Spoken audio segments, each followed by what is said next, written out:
Hi, welcome to our channel, The Bees Be Tripping. Look, we're making a series about our family's adventures going around Australia in a caravan over the next 3 months. Sort of came on the back of a couple of conversations I had with people as we started the process. What are the things you're doing in your caravan? What are you doing in your car? What are your plans? What are you going to do with the kids homeschooling? Where are you going to visit? What are you going to do? Aren't you worried you're going to forget everything after the trip? Why don't you film the whole thing and put it up on YouTube? That way family and friends and people playing along at home can keep up with our adventures as well. So look, we thought we'd start a channel, and I've put a few demo videos up there. And today I've set about the task of touring you around the van and the car and kind of preparing you for the trip we're about to go on. With the ultimate plan being that every few days we'll upload a video. You'll hear from the girls as we go and see the things that we're doing.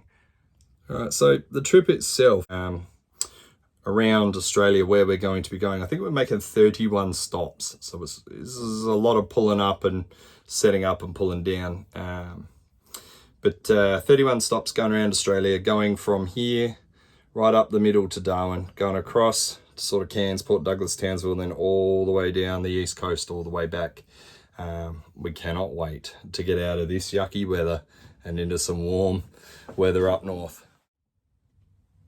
So how we actually got into camping is a bit of a funny story. When I first met my wife, she was not a fan of it. She's definitely a glamper.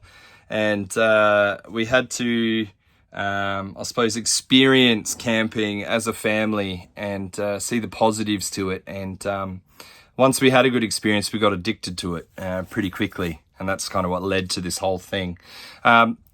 I'll let my eldest explain to you how it came about, because it's actually because of her that we've gotten into camping. So she'll tell you the story. So, babe, how did we get into camping as a family? We were going to go on a 4-day trip in a tent, I think it was, and because of COVID it got cancelled. So and I was really little, so I decided, we're just gonna camp outside on the grass. And so I locked all of their electronics away. I don't know where I locked them, but they were locked away, and I had to spend 4 days with no electronics and outside in a tent. Good? Yeah, and we had the best time, because one of the things that my wife and we all learned is the importance of disconnecting for a few days. Particularly, in most of our jobs these days, where you're sitting in front of a screen, the kids are in front of screens. It's important time to disconnect and reconnect with your family and spend that time. So that's something that we've really enjoyed. And since that time, we found every school holidays, every long weekend, we take the time to get away as a family, whether that's with friends or just on our own, and have an absolute ball. So, Anna, what are you looking forward to the most on this trip? I'm looking forward to the bunk beds the most. What is it you like about the bunk beds? How comfy they are and how safe they are.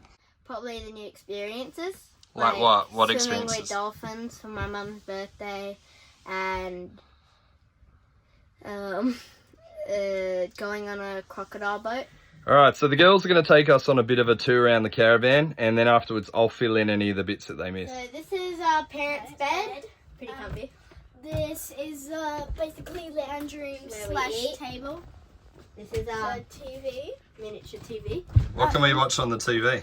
Movies. And we have the deep fryer, air fryer, and the Ice ice maker. This is the kitchen, and these are our bunks. Well, you can go through Anna's first. So this is my bunk. What sort of stuff are you packed there, Anna, for the trip? I've packed this nice little purse here, and then this camera so I can take a bunch of pictures of where we go, Perfect. and some textures. And what's this at the end? Oh, this is a library and a picture of our dog. Perfect. So this is my bunk, which I just fit in. So over here, my dad had replaced my light because mine was shaky and it would go everywhere. Got my fan, got Dreamcatcher, which is a bit long because it's going to dangle on my head, which I'll figure out. And what's good about that light too? It changes to blue. And why is that good? Because it's just the perfect amount of light for going to sleep. It's good reading light, yeah. And it also charges up phones from there on 12 volt, doesn't And it? we can also charge our little miniature fans. Perfect. And then over here I've got my basket of like pencils, texters, books. And then I've got a little secret library. And what books are you taking? Harry Potter books. Girl after my own heart, well done. You've probably spent the better part of 12 months, I reckon, planning for this and kind of working on the van and working on the car. I'll just go through a few things that I've also changed around the van that the girls might not be aware of. So one of the things I put in is this up here in case it decides to pour down with rain. I can put up a washing line in there. It's not going to handle anything too heavy, but it'll be all right if you know, we need a few light shirts and socks and things like that to dry up, which is all good. Put this in the other week. It's one of those 360 fans. Can point anywhere we like. It's on a timer, which is going to be beautiful on the queen size bed over there, especially as we get up far north and it gets stinking hot. Not intending to watch too much TV, but I have plugged in a Google Chromecaster to take with us, and I've also downloaded a whole bunch of movies onto a USB that we can watch. You know, again, if it's pouring down with rain, that's really going to save us. All along the top of this model Jayco is storage. This has basically become our pantry for the next 3 months. It's not to say we got 3 months worth of food, but we have got a fair bit in here. This is my favourite cupboard. Yes, that's all the good stuff. It's all the sort of non-perishable stuff that we're going to take with us all the way along. Breakfast, beautiful. And it does have a good sized fridge in here as well. I haven't really done anything to that other than put on one of these King's temperature monitors. You can see it's not running right now, but it's a good way of not having to open it up and see that it's actually working. I really like all these suction attachments that you can get from Bunnings. One of the things I found every time I was camping, because I've got the barbecue under the tunnel outside, and I'll show you that after, is put this up because I love having the paper roll right by the door. A place to hang our hats. It's well and truly out of the way. This is where we climb up and down. I've also got spice rack up here, and this can hold something like 30 kilos. There's no way we're going to carry that in spices, so that's great. You know, towel rack for the railing for things. This still opens and it does work. Mirror. We found that brushing the teeth in the bathroom wasn't the ideal place for it, so we tend to come out here and do our teeth. So you can see we've also got this set up here for our toothbrush. Beautiful. It's all the same brand. I can't recall off the top of my head. Same thing in here. We got wall mounted shampoos and body washes and loofahs and all that sort of stuff. Toilet roll holder, pretty essential. Those sort of things. Love this model of Caravan. The only thing I would say is a bit of a drawback is that your shower is where your toilet is. So when you're done having a shower, you got to wipe down the walls. That's what this fella is here is for, and get it all drained out. We use a duck board down here. You can see it underneath here, just so that when the floor's wet and you're using the toilet, not getting wet feet afterwards. Good advantage to having the hard top Jayco as well is that you've got these massive cupboards at the end of the van. So we've packed enough clothes there to get through well and truly, doing a few loads of washing as we go. Nifty bit of storage as well underneath Charlie's bed. And we got water, we got our hoodies because we know it's going to be blooming cold in the middle of Australia. Yeah, some hard lemonade, that's for the wife. And the diesel heater, which isn't going to be absolutely essential. Managed to fix that up in the holidays, and after 20 minutes of running that thing, the van is very, very comfortable. We've got plenty of storage down here as well, pots and pans and whatever else. One of the things that we've been pretty conscious of is trying to keep the weight kind of over the middle of the van. So this is where we're keeping a lot of our heavier food stuffs as we go as well. Geez, I hope we don't have to use much of the long life stuff, but it's there if we need it. Got plenty of the essentials put aside, you know, sunscreens and bug sprays and whatever else. And I've also got a full first aid kit. Lives under here. Snake bite, jellyfish, you name it. I've pretty well prepared and packed for it, so that's good. Just, you know, you hear stories from people. Decided to put a chain on the inside of the door as well. These locks are pretty good. You know, they're a 3-pin lock. You can see it running down the door there. So they're pretty solid as it is, but decided to put a chain on it as well. That way, if anyone decides to try and ninja in the middle of the night, they got no chance. So that's about it for the 2010 Jayco Expander. Like I said, we opted for the hard top one when we were shopping around, just purely for the storage side of things. You know, we don't like to go without things, so that's what we ended up with. Other things I've done in here, I've re-siliconed the whole van, just to be sure. I don't want to get up north and have water coming in and wreck the holiday. Also went ahead and re-waterproofed all the canvas around our end that pops out. Made a couple of additions outside of the van too. We've got this here, 12-volt light, and also a Bluetooth speaker, so I can annoy everyone around us as we go, which is beautiful. Also put in this table out here so we don't have to carry an extra one with us as we go.